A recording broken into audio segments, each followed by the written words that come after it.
रहस्यमयी प्रेम कहानी चांदनी रात का रहस्य।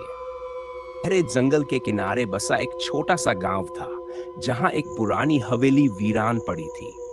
लोग कहते थे कि वहां एक आत्मा भटकती है जो हर पूर्णिमा की रात रोशनी में नहाई दिखाई देती थी, लेकिन कोई इस बात की सच्चाई जान नहीं पाया। एक दिन गांव में एक युवक आया, आदित्य।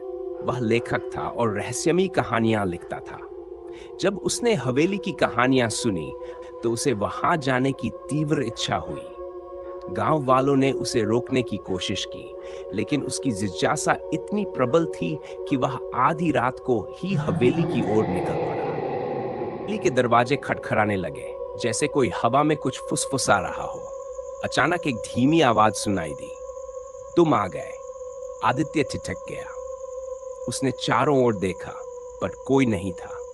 वह अंदर गया तो देखा कि दीवारों पर पुरानी तस्वीरें लगी थी और उनमें से एक तस्वीर पर धूल जमी होने के बावजूद एक नाम चमक रहा था, चांदनी। तभी उसके सामने एक सुंदर युवती प्रकट हुई। उसकी आंखों में दर्द था, पर उसके चेहरे पर रहस्यमयी मुस्कान थी। तुम कौन हो? आदित्य ने पूछा। चांदनी, उसने धीमी आवाज में कहा। आदित्य और चांदनी की मुलाकातें बढ़ने लगीं। चांदनी की बातें, उसकी हंसी, उसकी आंखों में छिपा दर्द, सब कुछ आदित्य को बांधने लगा। वह उससे प्यार करने लगा, लेकिन चांदनी कभी भी सूरज की रोशनी में नहीं आती थी। एक दिन आदित्य ने गांव के बुजुर्ग से चांदनी के बारे में पूछा। बुजुर्ग ने एक गहरी सांस ली और बोले, चांदनी कोई आम लड़की नहीं थी।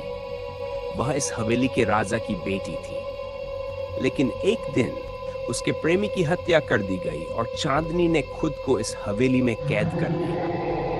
धीरे धीरे वह भी मौत की आगोश में चली गई, लेकिन उसका प्रेम अमर रह गया और उसकी आत्मा आज भी अपने प्रेमी का इंतजार कर रही है। उस रात पूर्णिमा थी। आदित्य फिर से हवेली पहुंचा।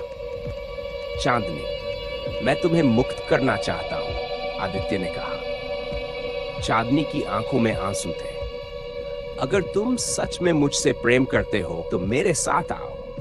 तभी हवेली की दीवारें कांपने लगीं, दरवाजे अपने आप बंद हो गए। आदित्य ने देखा कि चांदनी की आंखों में एक अजीब चमक थी। आदित्य, क्या तुम मुझसे सच्चा प्यार करते हो? हाँ, चांदनी मुस्कुराई और धीरे धीरे उसकी परछाई गुम होने लगी। अचानक हवेली में एक भयंकर चीख गूंज उठी और सब कुछ शांत हो गया। सुबह गांव वाले जब हवेली पहुंचे तो वहां आदित्य का कोई निशान नहीं था। बस हवेली की दीवारों पर दो नाम खुदे हुए थे, आदित्य एंड चांदनी।